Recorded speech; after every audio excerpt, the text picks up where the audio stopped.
Hello there, Pursuing Freedom friends and community. Thanks for tuning in today. This is your host, Erin Bradley. And if it's your first time here, buckle up. Oh my gosh, we have an awesome show in store for you. And for those of you who've been listening for a while, I love you. Thanks for tuning in as always and following and supporting. And you guys are going to nerd out when you meet our guest today, Sean McRae, AKA Sean Frost. And I'm going to let Sean tell his whole story, but he has been selling real estate in Ottawa, Canada for about 8 years now, but he's also had his own business since high school as a music producer. He's about to be on tour with a music production and a band that he'll tell you about, a rapper, I believe. And he's also a custom builder. He's an investor. He's a partner in a professional soccer team. He's a community activist, and he is a dad. He's a husband. So like not much going on here for this guy, Sean. I can't wait to figure out how you do it all. And he does it all while having a great time. And his motto, which I love, is live like they dream. So as you can imagine, I was geeking out about having Sean on the show. So with no further ado, Sean, thank you. Thank you for being here with us today. I'm super excited. Hey, Aaron, thanks for having me on. I appreciate it. Looking forward to getting down to it. Awesome. Well, we always like to start from the beginning, and it sounds like you've had a long and winding road, but there's so much to unpack here. So tell us a little bit about the backstory, what led you to where you are today, and all the places that you're having an impact on your world. Yeah, right on. I appreciate that. Yeah, it has been a windy road, but it's been a fantastic one. So I've been super blessed in the sense that, and it's an odd way to start it, but it kind of started with my parents separating. I was 2 years old. My parents, things happened. I was living in Florida at the time as a toddler. Parents split. My mom ended up coming back to Ottawa. My dad ended up following not too long after. But it really gave me that the footings to shape where I was going to go in life, in the sense that both my parents were so different. The fact that I was able to spend time with each of them separately, I was able to really grab the best characteristics that they both had and kind of put them in a melting pot and use them to my advantage. And at the time, obviously, I had no idea that what I was doing, but reflecting now, it's just like, honestly, like maybe not the best thing for my parents, but I feel so good about it. It's a weird thing to say, but I started in the music industry really young. My dad's best friend was a sound man. So he toured. So I was really lucky that although we didn't have a lot, I was able to spend every Wednesday with my dad, every second weekend with my dad. And, he used to take me to the store, the music store, instead of like Toys R Us or a toy store to buy toys. He would say, pick out any album you want. And I would just be able to grab an album. Didn't matter what the content was or what it was going into my collection. So I've always been a big music lover. So is my mom. But my mom's the more traditional, like 9 to 5 worker, a lot of respect at her workplace. So I was able to get that and the integrity stuff from her. And then my dad's a hustler through and through. So he's, never afraid to jump into a new job, never afraid to try something new, never afraid what it looks like from the outside, about him bouncing around between jobs, or, even if that meant periods of unemployment. He never struggled with any of that. So I really admired that, especially as I got older. Sorry, as a kid, I was like, but then as I grew up, I was like, okay, you know what? Like, excuse my language, but like, who gives a shit what other people think? Like, I'm on a path. I'm trying to figure it out. I want to be happy. I'm chasing. And my dad was always chasing. And, it seemed like a struggle. And I'm sure to him, a lot of times it was. But from my end as a kid, it was like he's on a crazy adventure. And so I got that mindset, and I started as a producer in high school, was selling music, doing all right. And, I was working in Ottawa. I had a home studio that I had built. And then I was actually working with some artists out in Kansas City. And then graduated high school, went to university, still doing the same thing. And while I was back up in Ottawa finishing some exams, things went kind of south in the States on the music side. So I was like, okay, you know what? Like, it's time that I jump out of this and, quote unquote, grow up. So I got a paper trail job. I was working at the hospital and quickly realized, like, although I really liked the job, I knew that it wasn't for me. It wasn't the end game for me. I could feel it in my bones. I knew it in my blood that I'm an entrepreneur. I should be doing no problems with authority. It's just, I really want to drive myself, and I want to be the one that makes it or the one that falls. I want it to be on my shoulders. I don't want it to be on a superior or a company of people that I don't really know. That's just my mindset. Bounced around into a few things. I started a general contracting company. We were making some money, getting gigs, but I absolutely despised the job. I hated it. I hated the company. It took me a couple years to figure it out, get out of it. I actually just closed the doors on it. I didn't even sell the business. I just had to, get out of the mindset and the rut that I was in. And luckily enough, I found real estate and I got my license. And I haven't I haven't looked back since. The real estate's changed my life. I got my business building license. I can build custom homes here in Ontario, which is also amazing. And then obviously the investments and the real estate grew from there. And then I was lucky enough to get back into the music game. And here we are.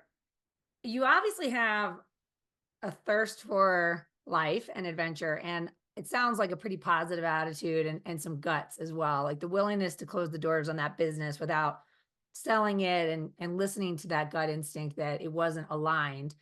And then to dive into real estate, can you talk to us about what that looked like as you embarked on your real estate journey? Because you and I were talking before we started recording about how you don't follow a traditional marketing plan necessarily as some of the antiquated sales strategies that are out there, but that you really leverage your passion to serve and give back through events and things like that. Was that kind of how you launched, or has there been an evolution of your brand to where you are today from where you started?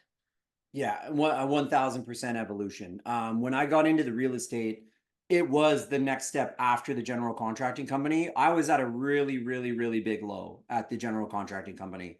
I didn't realize how low it was while I was in it necessarily, but I knew that it was low. I felt it right in my bones to my core. And it, when I made the choice to get out of it and kind of close it down, I had a partner that I worked with. So luckily he was super understanding and, we remained basically brothers because we are best friends. But another best friend of mine was the one that brought up the real estate to me. And he said, listen, like he was an agent and he said, I think you'd be really good at this. You should give it a shot. And I've never shied away from any type of education, whether it's, through an institution or an online course or just learning at a workshop or just learning on the fly hands on. I think it's super important in terms of your development and obviously increases the amount of opportunities you can have in the future, the more knowledge you know, right? So he recommended the real estate. At that point, I was really nothing. I was kind of I felt like nothing. And I said, you know what? Like I've got nothing to lose. Let's take a shot. So I hammered through the schooling and got my license as fast as I possibly could. I was still working at the hospital as well at the same time. I never, I do have that responsibility. I got that from my mom that it's like, don't necessarily make a complete life change without, making sure that your bases are covered to get there, because I didn't want to get into a new profession and be solely reliant on the return, like the monetary return right away to keep me afloat and keep me alive. I wanted to actually give the business and the profession an honest chance. So I was like, okay, if I can keep working at the hospital and moonlight, get my license and start real estate, I've got nothing to lose. If it works, it works. If it doesn't, it doesn't. But at least I don't have to worry about getting a sale to keep food on the table, and to keep the lights on. So I went in with that mindset of like, hey, this is something new. This is an adventure. I was so fortunate in the sense that as soon as my feet touched the ground in real estate, my whole life changed. From the first year, you know, uh, just everything changed. And that was the beginning of the evolution, because I was like, okay, like, I felt like I was becoming who I was supposed to be. I felt like me. So then I was just able to really snowball. And then I like stepping out of that zone of like, how can I build business, or how do I want to be not necessarily perceived from the outside looking in, but it's just like, how do I look at myself and like, what are my core values? And let me make sure that everybody knows what my values are. Because I feel like that's going to attract people to me and bring me more business rather than a TV commercial or a radio ad or a bus sign. Like, of course, those methods work. They wouldn't be used if they didn't. But I just wanted to do something bigger, better, and more positive and keep building that personal brand that I knew was going to attract people coming my way. So let me ask you this. There's a couple things that you've covered here that I want to dig our teeth into. I was talking with a coaching client just this morning about this idea of how you mentioned I felt like I was becoming myself, or I was finding my way back to me. And I'm curious about that process for you, because a lot of people listening right now, the real estate industry has has been going through some changes in the past couple years. It's 2024 as we're recording this. And there are people listening that might be feeling that low, that might be feeling stuck in that funk. And so what my first question is, can you talk us through that mindset shift for yourself as you went from being willing to make the tough decision to walk away from the general contractor career and to take the leap into this? How did you process your way out of the low and into yourself again? That's a great question, Aaron. I think part of it, it was just it becomes part of your why or whatnot, but it was just me running. It was me running as fast as I could away from something that I absolutely despised into whatever was on the other side. I've never had an issue with, quote unquote, failing or falling or having a setback. Again, I don't care what the outside world looks like, the way they look at me, in the sense of like trying to like, I guess, micro exactly what I'm doing. Of course, I'd like the perception. I want people to like me. That's only natural. But at the end of the day, it doesn't really matter. I understand that. So as long as I'm happy with me, then it works. But that's what it was. I was so stuck and I didn't know how to get out. And I had tried other things. Like I had tried, just even social things, and like it wasn't all work related. And I couldn't get out of that funk. I just felt super stuck. And again, it was weird because I was still working at the hospital. So I was still paying the bills, making paychecks, putting food on the table, but it wasn't enough. I wasn't comfortable in my own skin because I knew that I wasn't living how I was meant to live. I just knew it wasn't me. So I was running. I think I got lucky in the sense that real estate was my calling. Like being a broker was ultimately what I needed to do, especially with the music industry, like the music work now. Those two entities, when I put them together, I'm honestly living like the life that I only could have dreamed of as a kid, right? So I'm super fortunate in that way. But I think anybody that's stuck, it's like it's so easy to hear somebody else's story, but I think the important thing is like betting on yourself. So just know you're feeling stuck probably because you're being unfulfilled, right? In some fashion. So it's like that just means that you have a greater capacity than what you're currently doing.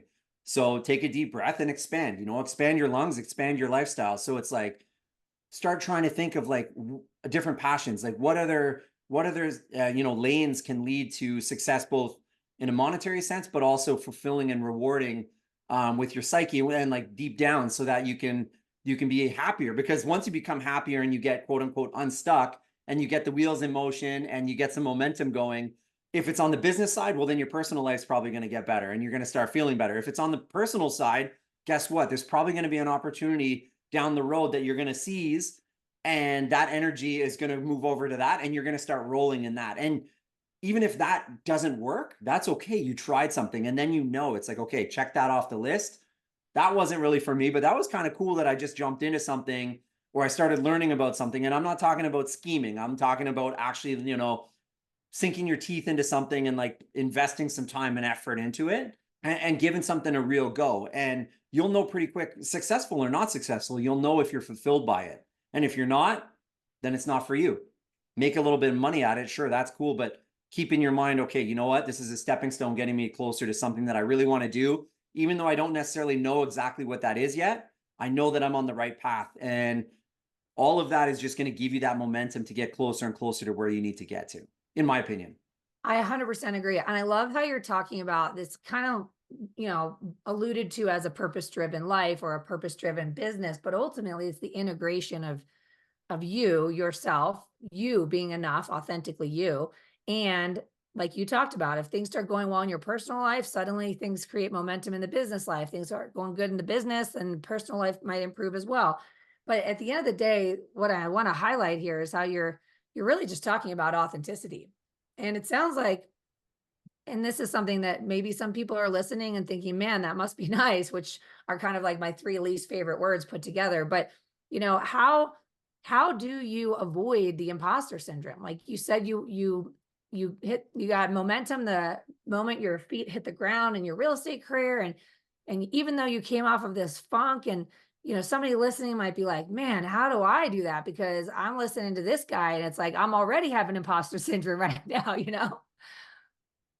Yeah, and I don't even want to say struggle, but I definitely experienced that for quite a long time where, for example, like, getting on podcasts or doing public speaking or really putting myself out there, I really had imposter syndrome for a lot of that because I'd always think like, yeah, I'm doing well and I'm living really well and I'm super happy in life, but like, why should I like what makes me relevant enough or important enough to be speaking on something, not necessarily giving advice, but like sharing insight into like what helped me, but why would I be a person to do that? That's the imposter syndrome for me is like, what makes me so special that somebody should be listening to what I have to say? And truth be told, I still feel like that sometimes, but I've changed my mindset in the sense that like I'm just sharing who I am and what my story is. And if that resonates with somebody, then that's the purpose. I'm not trying to advise anybody or I'm not trying to lecture or necessarily even give advice. I'm just saying, I've hit two rock bottoms in my life, both for two different reasons. I got through them. I have highs and lows like every other person does. Like, of course. Like, and that's part of the beauty of life too. Like, I want those highs and lows. Like, I don't want to be high all the time and I don't want to be low all the time. If I don't get low, I'm not going to appreciate the highs, right? And if I stay high all the time, I'm not going to appreciate the highs either because I'm just going to get complacent and used to it. And then when it does finally drop, I'm going to be like, oh shit, what just happened? Like, mayday, mayday, mayday, right? Where I try not to ride the roller coaster as much as I can, but at the same token, especially being a creative, like with music and like, as it could be sick, but I do like feeling like that sometimes. So I think it's just like, don't compare yourself to somebody else. Just maybe, again, if you can pick something up where you're like, oh, I didn't think of it that way, or like, let me try this, just do that. And just be yourself. You don't have to separate things business wise and then personal. Like, just be yourself through and through. And like me as a broker, a music rep or exec, or a custom home builder, or a dad, or a husband, or a soccer player, or a hockey player, like an athlete, like that's all just me. It's all just encompassed by who I am. So I could sell you a home, I could build you a house, or you know what, we could have an old fashioned at the bar. Like that's all good with me too. Like it's all the same. Well, first of all, I want to say thank you because I appreciate the honesty and the transparency because it is important for us to talk about these types of things because a lot of times you listen to somebody talking on a show and it's like, oh man, they had instant success and he makes it look so easy and he doesn't struggle with any of the things I struggle with. And so I just want to thank you for that. And the other piece of it is that everyone listening is already enough. And this is what came up on that conversation I was having this morning with this gal where I said, just think of the version of you that showed up last weekend with friends and family. Or think about the time when your best friend called you with something really exciting to celebrate or something really sad to mourn, and how you and your authenticity, your heart and soul, just show up fully present in that experience. And you move into this problem solving version of you of like wanting to support and wanting to be there and wanting to love. And then we all struggle with this imposter piece where we wake up on Monday morning, which is arbitrary anyway in the real estate world, but we've been programmed since preschool, right? Get up and hurry up on Monday morning and you better be productive and you better hurry up and get going. And we put on our work hat and it feels like it weighs 400 pounds. And we're like, what should I do today? What could I do today? And there's this instant separation of your heart and soul from this persona that's supposed to be this successful business person.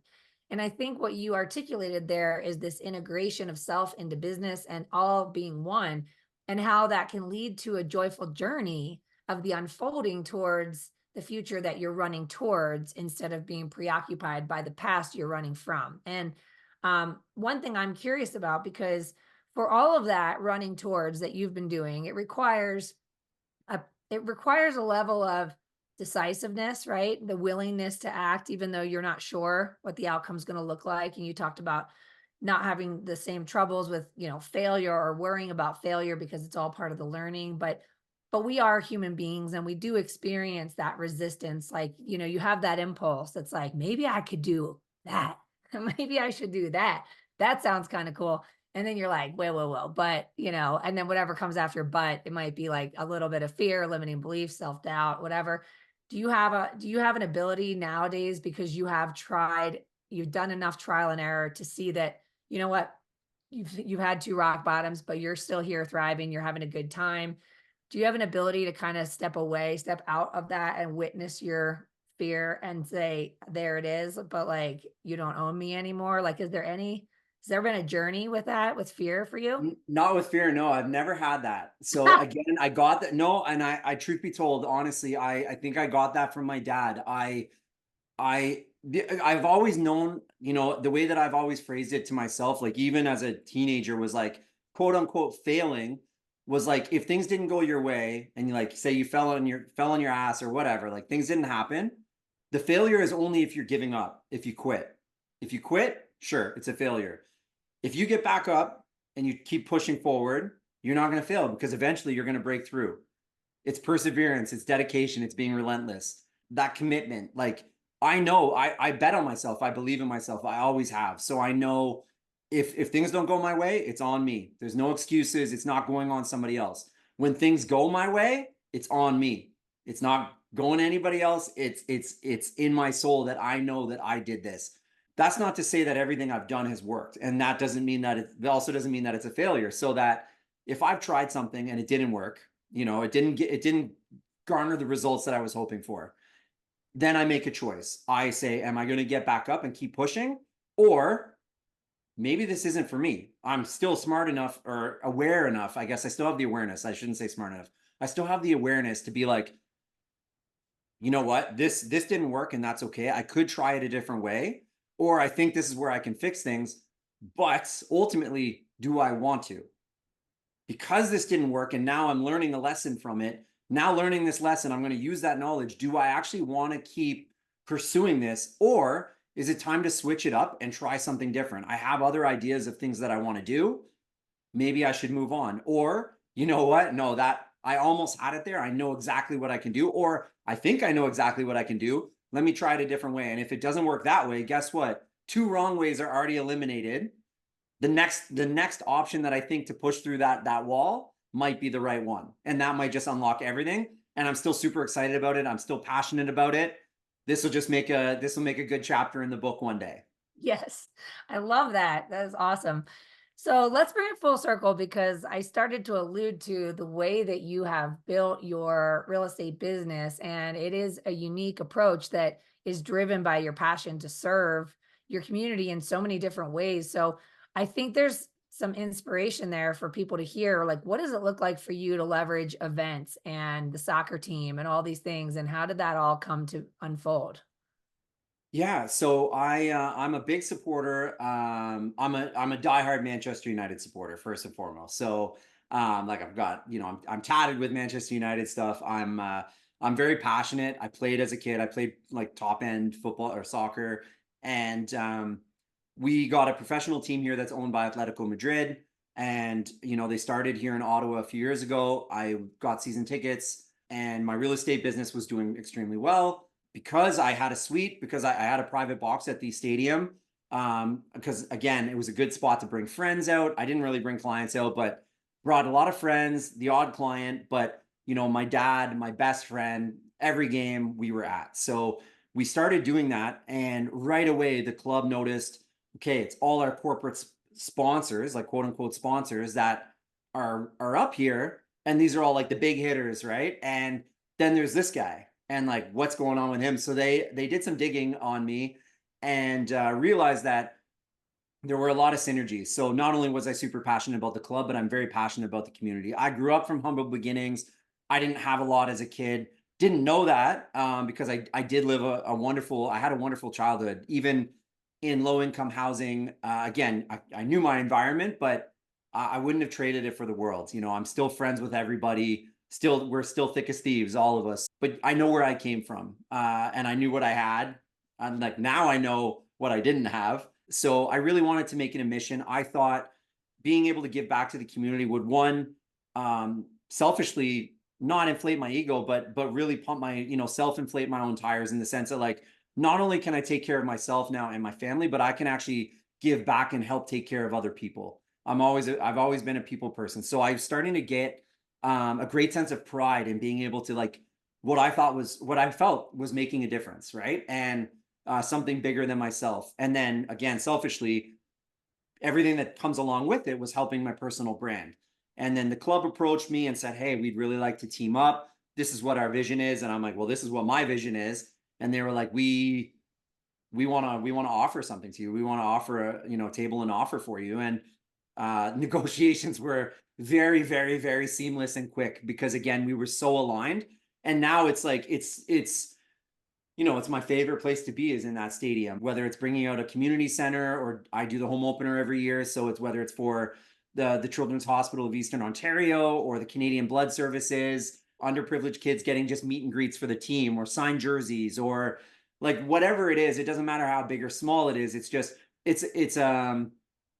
basically a ship that I was able to kind of strap myself onto and accelerate what I was able to do, like the amount, like the impact I'm able to give. So what I was doing on my own was great, but what I'm able to do with the club beside me just gives me such a bigger platform to really implement a lot of things that I wanted to do, and that I might not have, when I was doing them, I might not have been in the position to do them solo.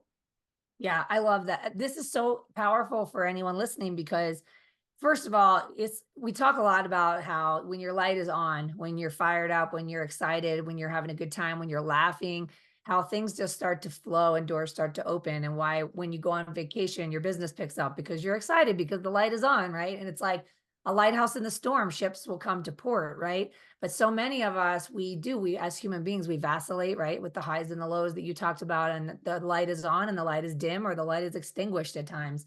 And what's interesting for me is that when you talk to some people about their business strategy, right? And like we said before, all of a sudden it's like, wow, like lights out.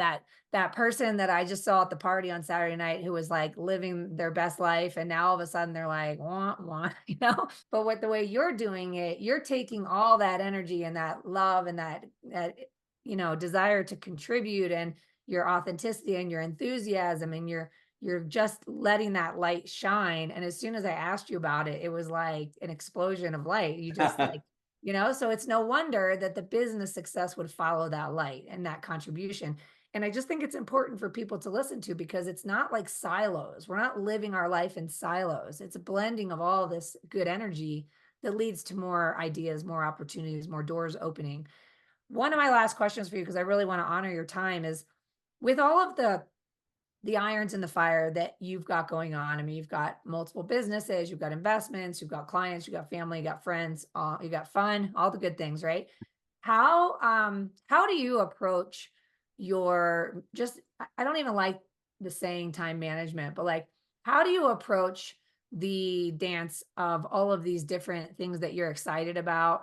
And then, obviously the transactional side of the business and that being a stressful thing at times with the consumers. And there's a lot going on there. So what does that look like? And is there some mentorship that you've had to help you on this journey to just grabbing life big?